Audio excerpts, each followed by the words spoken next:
And Jody McDonald here with you on Birds 365. We are waiting the arrival of Seth Joyner. Hopefully he jumps in here today. Did say he could join us at the 9:20 spot when I texted him yesterday. Hopefully he's gotten the link and he jumps in here any second.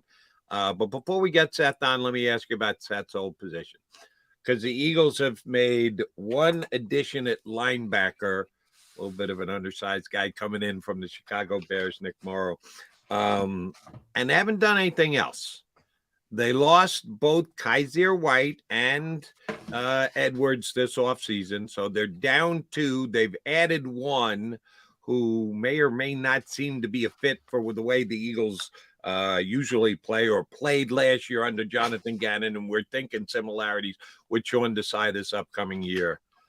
They still got a free agent linebacker signing in them. Is it going to be dealt with during the draft? Are they just going to pick a linebacker in the 7th round? And Howie Roseman used the term lottery tickets with a couple of his free agent signings. Yeah. Anytime you're drafting a guy in the 7th round, I'm sorry, that's a lottery ticket. Yeah, sometimes you cast those. Brock Purdy, thank you very much. Yeah, they had on a lottery ticket with T.J. Edwards, and they gave it away. Exactly. They didn't give it away. Obviously, TJ got a pretty good deal, and obviously, but I thought he'd get more, to be honest, in free agency. And maybe he just wanted to go back to Chicago, but I don't know. The Eagles just didn't want to pay that number. I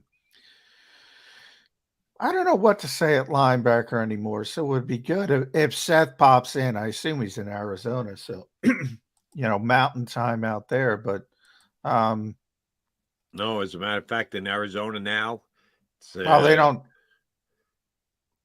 Yeah, it's back to a 3-hour time difference. Yeah. So Arizona's screwy. It's West Coast time for them now during the daytime hours, daylight hours. Well, it would drive me crazy to live out there, but I'd love to live out there. It's beautiful, but the time would drive me crazy.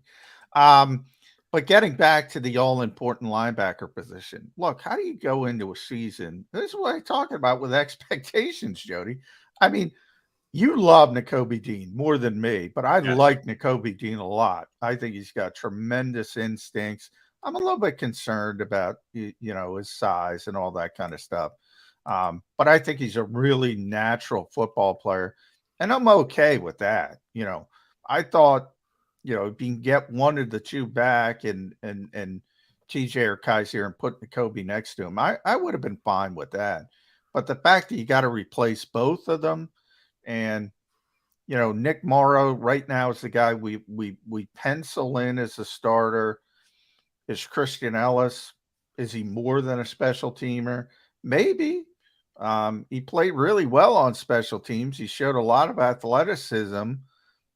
You still have Sean Bradley, another good special teams player. But boy, if you're considering yourself a true contender and you're going into the season with Nakobe Dean, who has played, I think, 44 snaps in his rookie season, and Nick Morrow, who played a ton, by the way, in Chicago. But again, in Chicago, maybe the worst team in football. A lot of Eric Wilson traits there, undersized, big numbers, but big numbers because he played a lot. Somebody's got to play on a bad team. I don't know, man. I would not be comfortable with that if I'm the Eagles. And maybe you go all the way back to Jeffrey Lurie at the league meeting saying it's all about offense, essentially. And he basically said, we're going to cobble it together on defense. And it's funny. I just punched up the still available free agent linebacker just to see if anything jumped out at me. I didn't even realize this. Eric Wilson was on the Packers last year. Yeah, they re-signed him too. And for $1.2 million, that smells like veteran minimum to me. But yeah, they brought him back. God, he stunk when he was here. How the hell did he stay in the league all last year? I don't remember him playing for the Packers, to be truthful. You must have been a backup. But yeah, they specifically have already re-signed him for next year. How bad was that guy when he was here? He was not good, but he was miscast. He's not a starting linebacker. He's a special teams player. He's a backup linebacker. And if that's his role, you're probably fine with him. The Eagles brought him in to be a starter. He only played Minnesota because of injuries. Anthony Barr got hurt. Eric Kendricks got hurt. The only reason he was out there was because of injuries. And he made some plays, and, the Eagles misprojected that. And he made some plays on a really bad defense. And again, I love that quote. It's like a 20-point scorer on a bad NBA team. Somebody's got to score. If you're losing 120 to 80, somebody's still got to score. And if you forget the context of the record, forget the context of the game, and say, 20-point scorer, that's pretty good. That's what the Eagles did with Eric Wilson. And that's what I think the Eagles are doing with Nick Morrow, and saying, he played 1,000 snaps. He had decent production. I think they're doing. Now, I don't think Nick Morrow is going to be as bad as Eric Wilson, but I think they're going down the same kind of path. And again, I just punched this up. Spotrac's listing of the free agents that are still out there. They do so by contracts. And again, the labeling of certain players that you and I just, almost makes our skin crawl. They list Melvin Ingram as an outside linebacker. That's like Hassan Reddick being listed as an outside. No, he's not an outside linebacker. He's an edge defender. And if you understand the way defenses are lined and played in the league this year, you can't look at a guy and call him a linebacker, but some people do. There's still more people do. Fit into the 3-4-4-3. If not, you got to be something. You can't be what the Eagles have created and other teams have created. The Fangio defense creates for teams all over the league. Yeah, Melvin Ingram. Should the Eagles have interest in Melvin Ingram as an outside linebacker, John? No, I mean, we more people do it than not. It's one of my pet peeves. It drives me nuts. Yep. I mean, Hassan Reddick, and again, it was and I'm going to look it up while I talk here to explain it to people exactly. I thought it was the best troll of Jonathan Gannon last year when he said, Hassan was having the great year. It was late in the season, had all the sacks, and he joked that he probably had 25 if I didn't drop him in the coverage and as much as I did. And a lot of fans ran with that, and they thought he was being serious and thought he made a mistake. And he was really, making fun of people who say that kind of stuff. He dropped he dropped into coverage, I don't know, less than he ever has. Is there a website that will tell you how many times a guy drops into coverage? Yeah, Pro Football Focus Group. Do they really break it down that finitely? Yep, more power to them if they do. Yep. And I'm looking it up as we speak, but it was like 60 times, in 16 games. It was his lowest ever in his career. Linebacker. Yeah, he's about as plays about much linebacker as you or I did for the Eagles this past year. All right. I don't know if you did or didn't take part in it yesterday, but when did the Eagles make Contavious Street available to you guys? Yeah, yesterday. That was yesterday. That's what I thought. Yeah. Seemed like a kid with a lot of personality. I don't know if he can play or not. Really, but, really articulate, really smart. I don't know if he can play, but he came across really well. But I mean, hard not to like him. But again, when we talked about that term, lottery tickets, that's what he is. And if he's more than the fourth rotational guy, something's going wrong with the Eagles. You have Fletch, and this is before the draft. Right. Yeah, Fletch. Which, by the Williams. way, I think there's a real good chance that one of their first two picks is going to be on a defensive So do I. tackle. I I think number one 10 overall might be defensive tackle. I think they're bringing in a defensive tackle. Now, they used 5 defensive tackles, so it's not like they won't have time. But remember, even a guy like Marlon Tuipulotu, who everybody forgets, they have Fletcher Cox, they have Milton Williams, they have Jordan Davis, they have Marlon T, and now they have Contavious Street, and that's what they've done. They've draft-proofed the roster. Now, that's not Linval Joseph, even at his age. That's not Ndamukong Suh, even at his age. You've taken a bit of a step back, and if they add, I'm on the Kalijah Cansey bandwagon. If they add somebody like that, well, he's going to play. Davis is going to play. Bletch is going to play. Milton's going to play. How many reps are there going to be for a guy like Contavious Street? If they don't draft a defensive tackle, there's more of an opportunity. But if he's playing 46% of the snaps, which is what he played in New Orleans last year,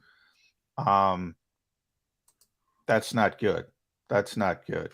And by the way, Hassan Reddick was targeted 12 times in coverage last year. And how many times did he drop back? Did you say 60, 40? 60. 60. They only noticed it and were able to target him 12 times. Yeah. That might be shame on the offense, right? And that, by the way, and people say, well, you'd never do it. I've heard that question. No, it's called it's like a baseball pitcher. Do you always throw fastballs? If you just throw fastballs, somebody's going to figure it out and catch up to you. You're a baseball guy, Joe. Right. You have curveballs, you have slider, you got to have different pitches. Occasionally, Dom Capers was the first, probably with the zone blitz, and that's what you try to do. You try to fool the quarterback.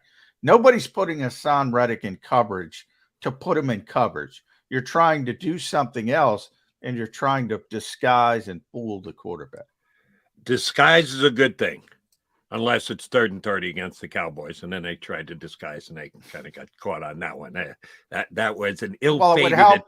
I will disguise. say, it would help if you execute the disguise. Understood, but you're dropping your backup. You don't have to get that cute. That I agree with. On 3rd and 30, you don't have to come on. cute. You got to put that. I know you're a Gannon guy. I'm a Gannon guy, not as big as you. I said it that day. Get off Josiah the field. Scott as the deep guy there, trying to disguise that Josiah Scott's going to be on the back end there. That's a bad call by the defensive coordinator. I said it that day. It's too cute. Just get off the field. You don't need it on 3rd and 30. Right. But I can also say those two things are not mutually exclusive. I should also say you should also get off the field anyway, because you should be doing your job. That's all. That's all I'm saying. Understood, but I dropped that one more in the defensive coordinator's pocket than the actual player. The player didn't get the job done.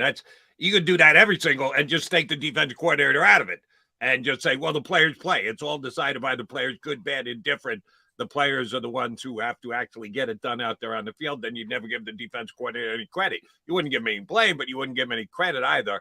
I think on that play, yeah. I believe that you can, on any single play that's run, differentiate between a player doing his job, not doing his job, and a coach doing his job, not doing his job. On that one, yeah, Jonathan Gannon got burned. His player didn't help him any, but he got burned a little bit there. Apparently, we haven't been able to run down Seth Joyner. If we can, we're still going to try and punch him up during the last couple of minutes here today. One of the things I wanted to touch on with Seth, if we got him up, was playing for a guy like Dan Campbell, who's a pretty outspoken coach, very colorful, was on the HBO preseason show last year, and I really like the guy. I got to be honest with you. It was get the Lions out of the way week number 1 for the Eagles, and then actually be able to root for them. And a lot of people are thinking they can be the team that jumps up next year and becomes a playoff team. Wasn't a playoff team this year. Can be a playoff team next year, and I think rightfully so. So both of us are in that camp. Did you see Dan Campbell talk about the tush push? I did not. He was all for not removing the tush push. He likes the tush push. He thinks somebody else. I did see. Oh, Sean McVay talking to Peter King was also, for it. He said, "Don't remove it." Right. And I like Campbell's take on it because he said, "Oh, I'm looking at it from a defensive point of view. We're going to figure out how to stop it. Next year, the Detroit Lions are going to stop the quarterback sneak because the rules are the rules and you have to play by the rules. And yeah, we might take advantage of it at some point on offense, but we're going to figure out how to stop it. They're not going to do what they did to us last year." And I'm trying to remember week one. Did the Eagles use it more than once? I don't think they used the tush push. They used that they won the game with a sneak, but it was just a regular sneak. Right. They had not unveiled the tush push week one, but they were really successful on sneaks, which is why I've said they don't need the tush push. The Eagles don't need the tush push. Other teams do, which is why I said I could care less if they banned it if I were an Eagles fan, because the Eagles are still going to be really good at quarterback sneaks. But I love it. I'm with you. I think the Lions are going to be. I think they're going to win that division. I think they're going to be a playoff team. But I mean, come on, Dan. Yeah, but didn't they have the 32nd ranked defense in the NFL? We're going to stop it. He's talking up his defense already.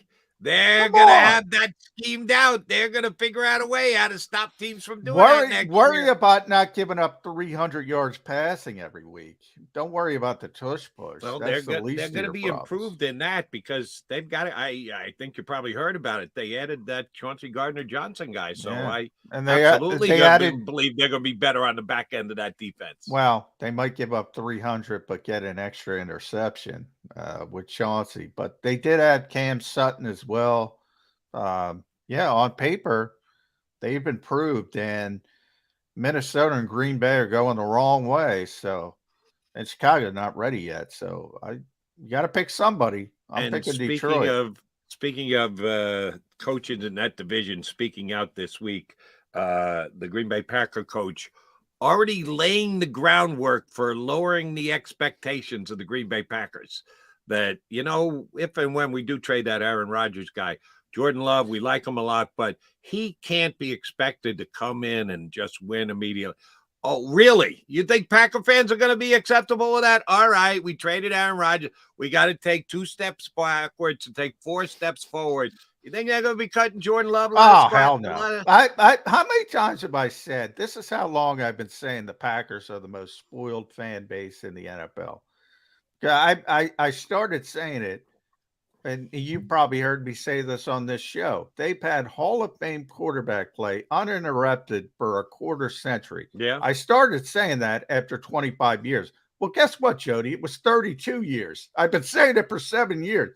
They're the most spoiled fan base in the history of the world. They don't know how the other half lives when you're trying to find a quarterback. Lightning struck twice. It's not going to strike 3 times. And oh, by the way, yeah, I'm old enough to remember. Prior to both Aaron Rodgers and Brett Favre, the guy who was the quarterback of the Packers before Favre took over was not too shabby himself. And oh, by the way, had a better nickname than either of the 2 Hall of Famers who followed him. The Magic Man? The Magic Man, Don Majkowski, was a pretty damn good quarterback. Not the level of the 2 that we're talking about, but it wasn't like they had to work their way through Coy Detmer prior to. And then all of a sudden, here's what happens when you've got yourself a star quarterback. Majkowski. Hey, they had Lynn. They had Lynn Dickey, who was a good quarterback. But one of the things about the mystique of Lambeau Field, I used to always joke that the home field advantage in Green Bay has been the best, probably in football over that 30-year span. But it's because of the quarterbacks. It's because of the team. The home field advantage, the vaunted, did not exist between Bart Favre and Brett Favre to the point, and you're old enough, so you'll know this, Jody, to the point they didn't even play all their home games at Lambeau. They would go to Milwaukee to play at County Stadium half of their a couple games, sometimes 3-4 games a year. They didn't even care because they were going to win anyway. It did not even exist. But once Brett Favre came, it's been Unbelievable. The quarterback play in Green Bay. We went to the state of Wisconsin back in the 90s with a outfit called Major League Vacations. We used to go to Eagle games. And we went to Wisconsin, went to Milwaukee County Stadium the day before an Eagles-Packers game because the Brewers were playing because we went there in September. And, oh, by the way, I got a sunburn. The frozen tundra of Lambeau Field. We went in September, and it was like 85 and sunny, and I had a T-shirt on. I came back the next day. My arms were all burnt up. But we had gone to County Stadium the day before to watch the Brewers play. But, yeah, I've done the Milwaukee thing, and, yeah, September is like anywhere else. Yeah. If you really want to get the feel of Lambeau Field, you got to go to a late December, January game, playoff game. If the Eagles... Minnesota and Detroit specifically get upset when they get their home and home series, when they get the Green Bay visit in December. You want that in September. Minnesota and Detroit now both in dome stadiums. Yeah, you and I are both old enough to remember when everybody played outdoors in that division. Yeah. Not happening. The Packers the only one that's still and the Bears, but the Bears want to build a dome stadium as well. They want to just take it completely out. Packers are never going there, are they? I don't think so because of the history, but you never know. I mean, that place is not nice from a. It's great from a football for all the people that love. I've been there so many times; it's phenomenal. But it's not comfortable. It's not like there's still bleacher seats. For the fans, the amenities are not there. Now they've done a lot of improvements over the years, but it's an older stadium, and you've seen these new stadiums. My God, they're Jerry Jones. That stadium is just ridiculous. So never say never, Jody. True. And you stole my word. I was going to go amenities. The amenities are just not there at Lambeau Field, but that's just me. I don't go to a stadium for the amenities. I go for the football, but others have different ideas when they get a chance to show up at games in professional stadiums. All right. He's John McMullen. I'm Jody McDonald. In case you haven't noticed, somehow we missed communicating with Seth Joyner. So Seth hasn't joined us. We've still got one more segment to go. We'll come back. We'll put a bow on the show here on Birds 365.